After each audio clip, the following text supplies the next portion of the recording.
Assalamualaikum warahmatullahi wabarakatuh. Perkenalkan, nama saya Nadia Berana Hardianti dengan NIM C1B019097 dari kelas R001 Prodi Manajemen Universitas Jambi. Saya akan menjelaskan materi tentang hukum pajak untuk memenuhi tugas mata kuliah perpajakan dengan dosen pengampu Bapak Wirmi Eka Putra, SE MSI. Baiklah, berikut penjelasan saya yang pertama, yaitu tentang timbulnya hutang pajak. Dalam hukum pajak ada dua ajaran yang mengatur timbulnya hutang pajak. Ajaran yang pertama yaitu ajaran formil. Pada ajaran formil, hutang pajak timbul karena dikeluarkannya surat ketetapan pajak oleh Fiskus. Ajaran ini diterapkan pada Official Assessment System, yaitu sistem pemungutan pajak di mana jumlah pajak yang harus dibayarkan dan dihitung oleh Fiskus. Kemudian, Fiskus akan mengirimkan surat pemberitahuan terkait jumlah yang harus dibayarkan pada wajib pajak. Yang kedua yaitu ajaran material. Pada ajaran material ini, hutang pajak timbul karena berlakunya undang-undang. Seseorang dikenakan pajak karena suatu keadaan dan perbuatan. Ajaran ini diterapkan pada self-assessment system. Selanjutnya, penagihan pajak dengan surat paksa.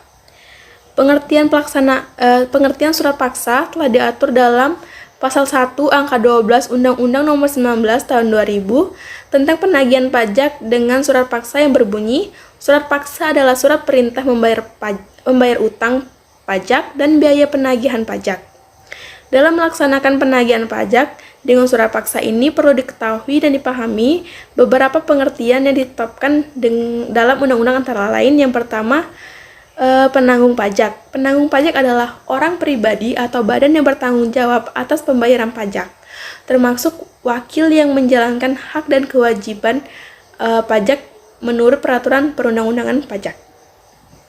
Yang kedua, penagihan pajak. Penagihan pajak adalah serangkaian tindakan agar penanggung pajak melunasi utang pajak dan biaya penagihan pajak dengan cara menegur atau memperingatkan, memberitahukan surat paksa, mengusulkan pencegahan, pelaksanaan penyitaan, penyanderaan menjual barang yang disita. Yang ketiga, biaya penagihan pajak adalah biaya pelaksanaan surat paksa, surat perintah penyitaan, pengumuman lelang, pembatalan lelang, jasa penilaian, dan lain-lain sehubungan dengan penagihan pajak. Yang keempat, surat paksa adalah surat perintah membayar utang pajak dan biaya penagihan pajak dan memiliki kekuatan eksekutorial dan kedudukan yang sama dengan keputusan hakim pengadilan yang punya kekuatan hukum tetap. Yang kelima, jurusita perpajakan. Dalam pelaksana tindakan penagihan pajak yang meliputi penagihan seketika dan sekaligus pemberitahuan surat paksa, penyitaan, dan penyanderaan. Yang keenam, penyitaan adalah tindakan jurusita pajak untuk menguasai barang penanggung pajak guna dijadikan jaminan untuk melunasi utang pajak menurut peraturan perundang-undangan pajak. Yang ketujuh, lelang. Lelang adalah setiap penjualan barang di muka umum dengan cara penawaran harga secara lisan atau tertulis melalui usaha pengumpulan minat atau calon pembeli. Hasil lelang digunakan terlebih dahulu untuk membayar biaya penagihan pajak yang belum dibayar dan sisanya untuk membayar utang pajak. Lalu pencegahan atau pencekalan adalah larangan yang bersifat sementara terhadap penanggung pajak tertentu untuk keluar dari wilayah Republik Indonesia berdasarkan alasan tertentu sesuai dengan ketentuan peraturan perundang-undangan.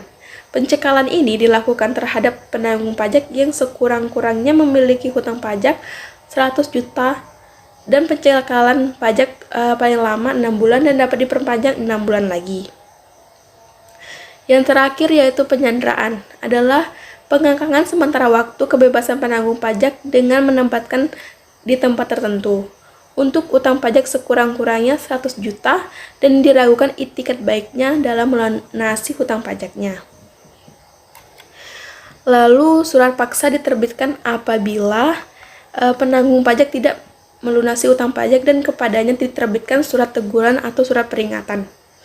Lalu terhadap penanggung pajak telah dilakukan penagihan seketika dan sekaligus atau tanpa jatuh tempo. Penagihan seketika dan sekaligus ini dilakukan apabila wajib pajak diperkirakan atau berindikasi akan pergi dari Indonesia atau suatu badan usaha akan dibubarkan oleh negara. Lalu, penanggung pajak tidak memenuhi ketentuan sebagaimana tercantum dalam keputusan persetujuan, angsuran, dan penundaan pembayaran pajak. Dalam proses penyitaan barang yang dilakukan Fiskus, terdapat barang-barang yang dapat disita dan dikecualikan dalam penyitaan barang tersebut. Barang yang disita dapat berupa yang pertama barang bergerak, seperti mobil, perhiasan, uang tunai, rekening koran, dan tabungan saham, dan lain-lain. Yang kedua, barang yang tidak bergerak, seperti kapal, tanah, bangunan, dan lain-lain. Lalu, mekanisme penagihan pajak dengan surat paksa. Yang pertama, 7 hari setelah jatuh tempo, bila hutang pajak tidak dilunasi, maka akan diterbitkan surat teguran kepada wajib pajak. Lalu 21 hari setelah diterbitkan surat teguran, masih belum lunas, maka diterbitkan surat paksa. Lalu setelah 2 kali 24 jam, surat teguran terbit belum lunas, maka diterbitkan surat perintah melaksanakan penyitaan.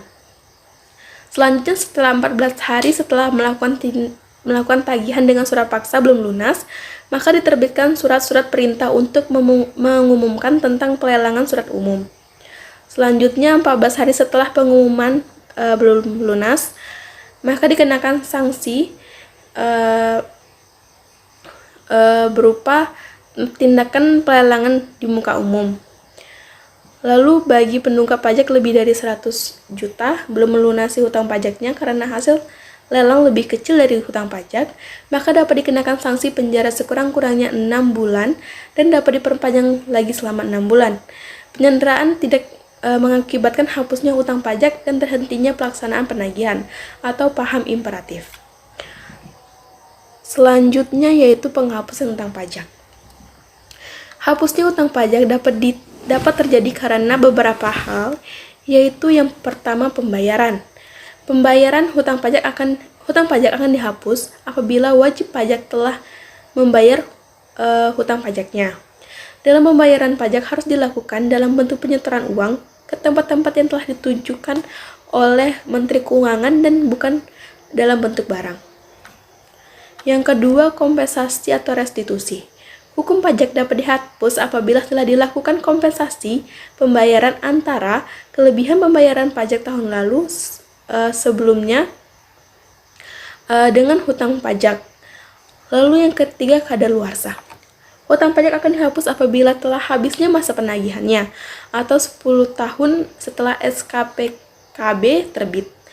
Yang keempat, pembebasan dan penghapusan. Wajib pajak yang menunggak pajak setelah dilakukan penelitian telah meninggal atau pilot dan tidak memiliki ahli waris dapat diusulkan untuk dihapusnya hutang pajaknya. Atau yang bersangkutan mengajukan keberatan pajak ke Mahkamah Pengadilan Pajak, kemudian besarnya pajak yang terhutang harus dibayarkan.